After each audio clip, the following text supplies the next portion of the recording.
O convidado deste programa é colunista social. Já foi DJ, publicitário, empresário no segmento de shows e promoveu diversos festivais em Goiás. Está na estrada desde o início dos anos de 1960. Aguarde aí, em instantes eu conto quem é ele.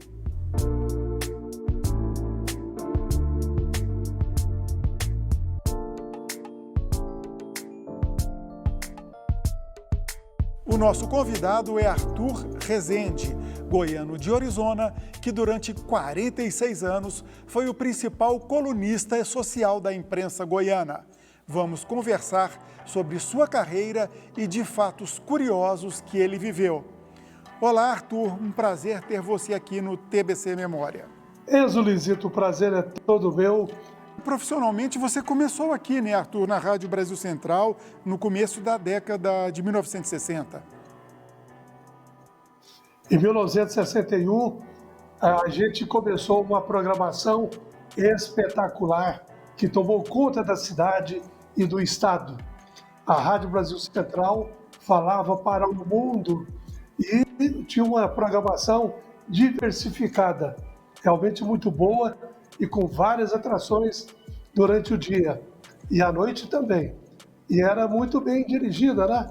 Eu me lembro muito bem dos diretores Talfiba, Luiz Rótoli, que eram pessoas realmente espetaculares.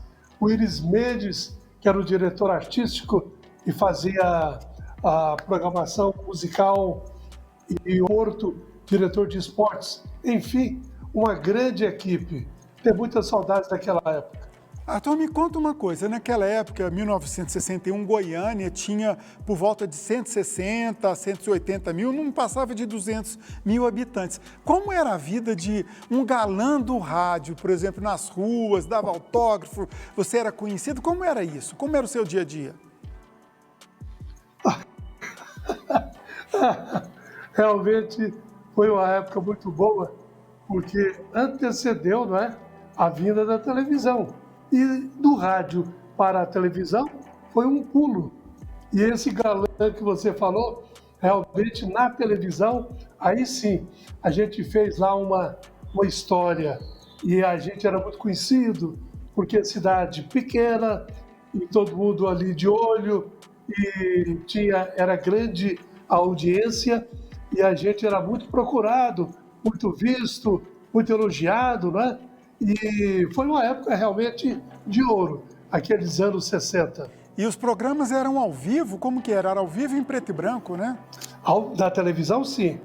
Ao vivo, né? Claro, na rádio, apenas eu e o diretor técnico, né? O sonoplasta. A gente acertava tudo com o programador. Então, mas era a gente no estúdio só. Agora, na televisão, era ao vivo e com plateia, com auditório. Pequeno, mas com auditório. E as apresentações, as atrações, eram convidadas e se apresentavam ao vivo. Houve um início que os shows eram feitos através de dublagens, grupos de dublagens, interpretações pessoais de dublagens, mas depois passamos para as bandas, né, os conjuntos e os artistas, cantores e cantoras que se apresentavam ao vivo. Conta isso para mim. Você passou a conhecer artistas, cantores, e aí no começo, aquele pessoal ainda desconhecido da Jovem Guarda, você trouxe o Roberto Carlos para aqui. Como é que foi? Porque as gravadoras, Enzo, tinham muito xodó com a gente, né? Então os artistas daquela época vendiam milhões de discos. Então nós fomos muito pagados pelas gravadoras e também pelos artistas. Davam entrevistas, que se apresentavam nos programas. E no meu programa eu trouxe, como eu falei, o Roberto Carlos as primeiras vezes, mas trouxe praticamente todos aqueles oriundos da Jovem Guarda. Gerry Adriane, Vanderlei Cardoso, todos aqueles. E foi uma época muito boa, uma época assim, muito disputada, uma época em que a gente realmente era muito valorizado.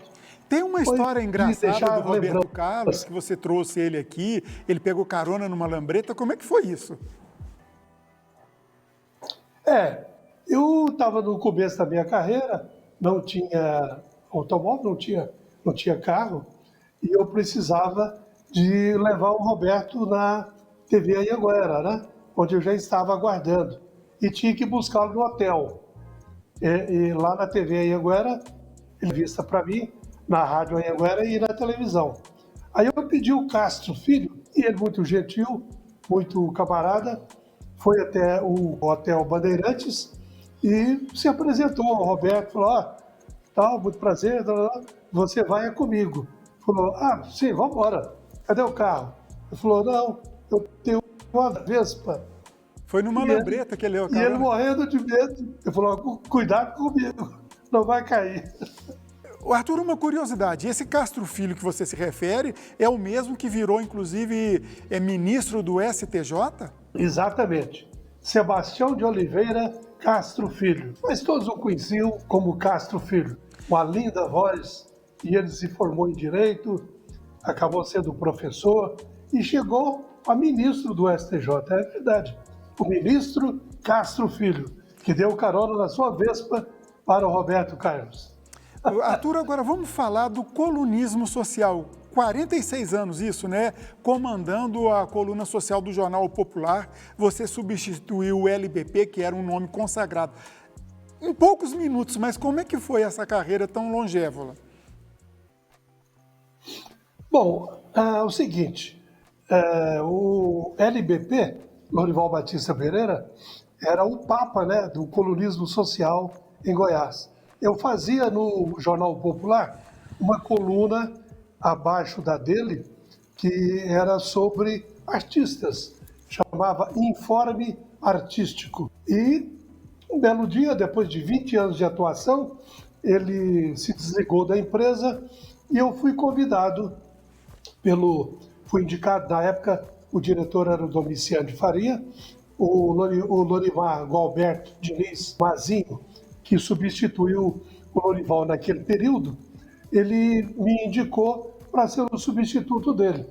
A dona Célia Câmara, que também tinha grande atuação no jornal, aprovou e eu fui convidado. De repente, o Domiciano me convidou para ir até a sala dele e falou, Arthur, você tem 1 hora para entregar a coluna social do Jornal Popular.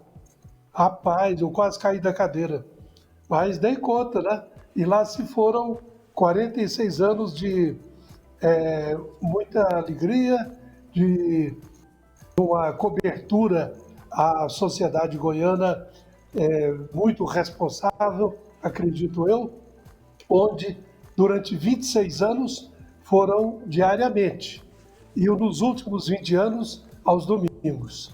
Para os críticos que dizem que colunismo social não é jornalismo, é uma coisa superficial, o que você responderia nesse sentido? Inveja. Sabe por quê?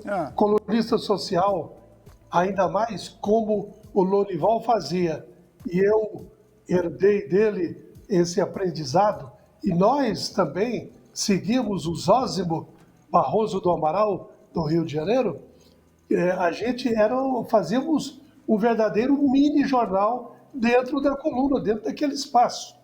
Nós éramos uma coluna eclética. A gente traduzia grandes fatos e notas pequenas. Então, esses que criticavam, eu só posso dizer que eram invejosos, porque eles não tinham não eram assediados tanto quanto nós éramos. A gente era convidado para ser sempre os primeiros da lista para todos os eventos, fosse inaugurações, fosse bodas, aniversários, casamentos, etc. Enfim, a gente tinha uma vivência muito boa na cidade e éramos respeitados. Então, só posso dizer isso, inveja. Então, os bastidores do poder, porque você convivia com gente influente no meio político, econômico, social. Você estava por dentro de tudo, então. Também. Isso aí nos abria portas.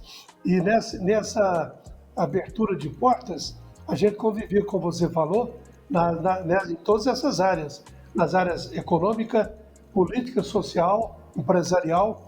E aí o nosso relacionamento era muito grande, né? Era abrangente. Você teve problema com a censura?